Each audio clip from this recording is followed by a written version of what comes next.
Welcome back to the shed. You might recognise me from previous Sidetrack episodes, except without a beard. Now, Nick has finally finished the G's. Nah, I'm just messing with you. How are we? Welcome back to the channel. Now this is massive. It's massive for me because it's something that's pretty well finished, and it's probably the first thing that's pretty well finished on the G60 build. So, first things first, subscribe. Enough of that, let's get into it.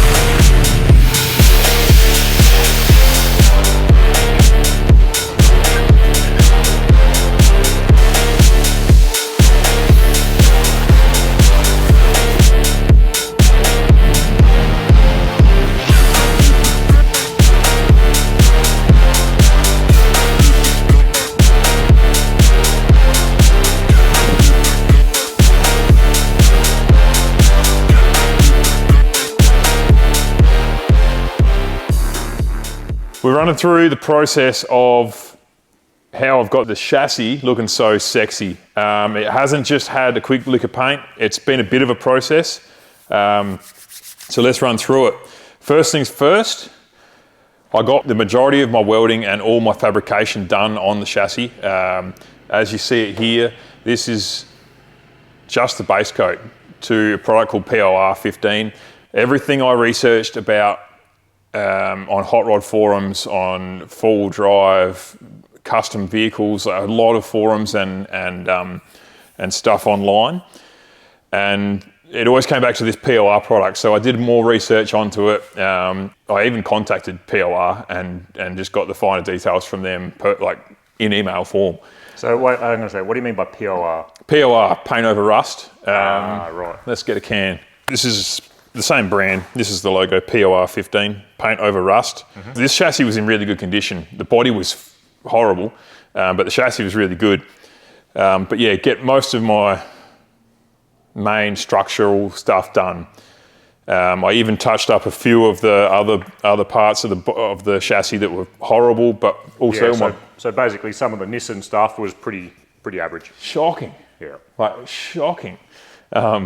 So I tickled a bit of that up, just knocked off splatter, and it just looks nicer. Also had this cross member to alter as well because I've moved everything back 170 mil.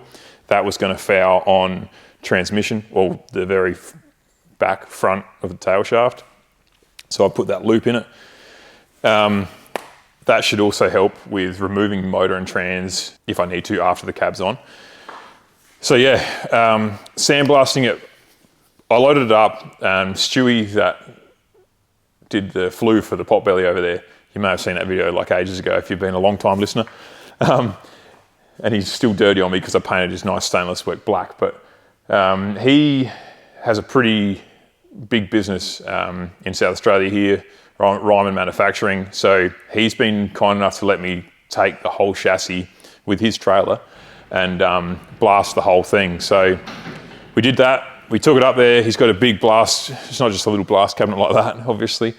So yeah, went to town on it, blasted it, rotated it. I tried not to blast inside the chassis too much. So I was stoked. Awesome bit of kit and made it really easy. I wouldn't like to do it as a full-time job, but doing something with the pride of it being your own, it was pretty cool, pretty satisfying seeing it just ripping back to bare metal. So after we got it back to the shed, I actually borrowed the excavator from work because I thought that was going to be the easiest way of manipulating it. So strung it up, lifted it off with the excavator. And now forget everything you have ever learnt about fabricating and bare metal and coating and whatever. This product, POR15, states that even if it is sandblasted, you must follow the instructions by the letter of the law, which means I got it home and it says to degrease it because oils out your fingers and whatever, you shouldn't touch bare metal if you want to properly coat it and not contaminate it. So degrease it involved mixing up their degreaser with hot water and literally scrubbing the whole chassis to get rid of any contaminants after the process of blasting and whatever. And before that, I did air the whole thing down through the rails and got rid of all the garnet. literally hosing it down after the degreasing stage with the gurney was just like, what am I doing? Like, this is stupid. Bare metal, hosing it down. It's just going to go like, is it going to turn to shit, basically.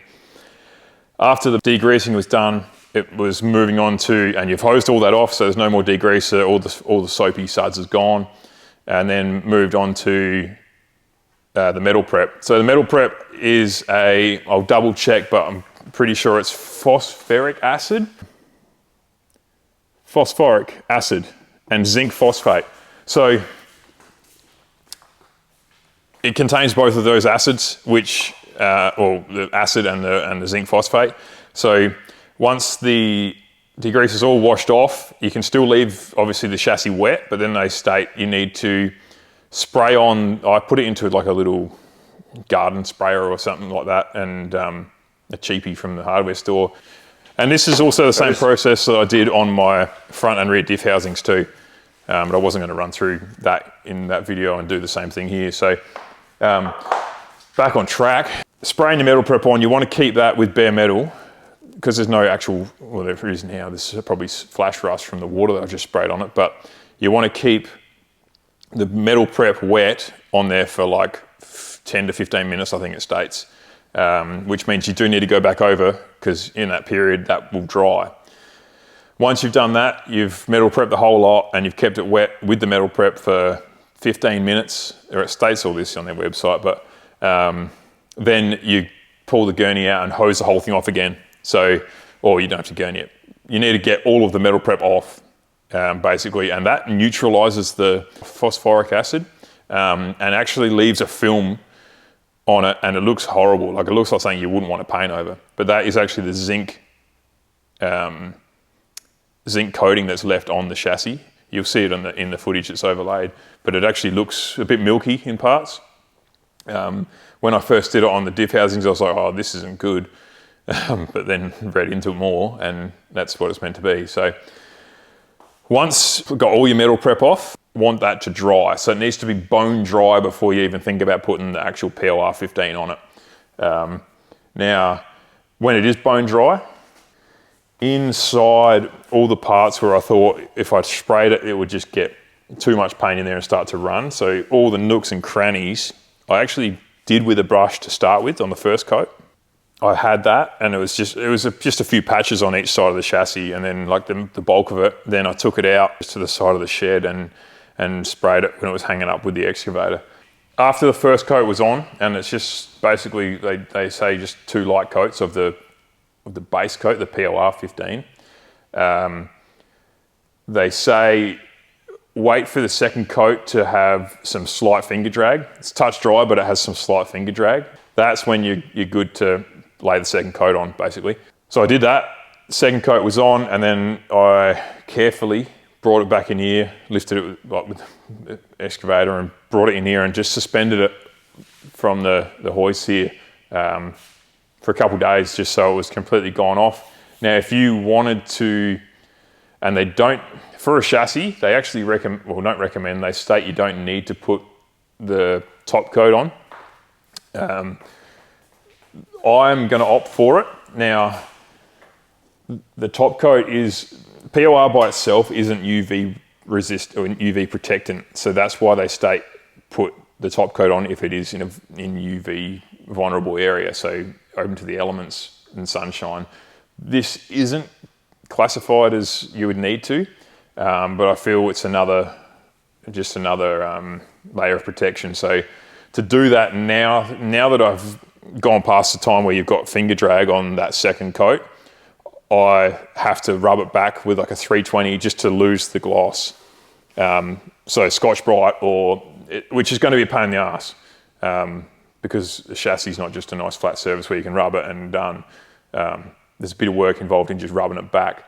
But I feel that will be a better outcome for the longevity of the vehicle. So yeah, that's the top coat. So that's what I did do on the diff housings. In the previous video, if you haven't seen them, check them out. But yeah, degrease and metal prep, and they've got their own solvent as well. I can't tell you honestly how good it is. Stay tuned for the next 15 years of treating this like the other bush rigs. But like I said at the start of the video, everything I read into non-POR inspired content came back to POR. So I'm just like, well, there's a lot of people that know this stuff better than I do and have used it for years and years and years, especially in the States. So I'll give it a crack. So I think we're pretty well sorted for this video. That is the basis of how I've gone about the chassis, the refurb of the chassis. I'm stoked with it. Like I said at the start of the video, it's one of the first things that's finished and looks really nice. So yeah, with the new suspension sitting in it, it's looking the part. So we've just, what do we got next, Marco? I think bump stops will be probably the next video. There has been a fair bit going on already, but it's just a couple final things fitment-wise that I needed, some guards and stuff going on. So these videos aren't all right. Today I did the chassis, so here's the video. Like, they're everywhere, mixed up. It's just how it is with the process. Nothing happens like chronologically. So there it is, the new GQ chassis. Like any video, don't be scared to drop a comment. If you got questions, I'll do my best to answer them. Like I've said previously, I'm not a professional, I'm learning, but I will answer your questions to the best of my knowledge.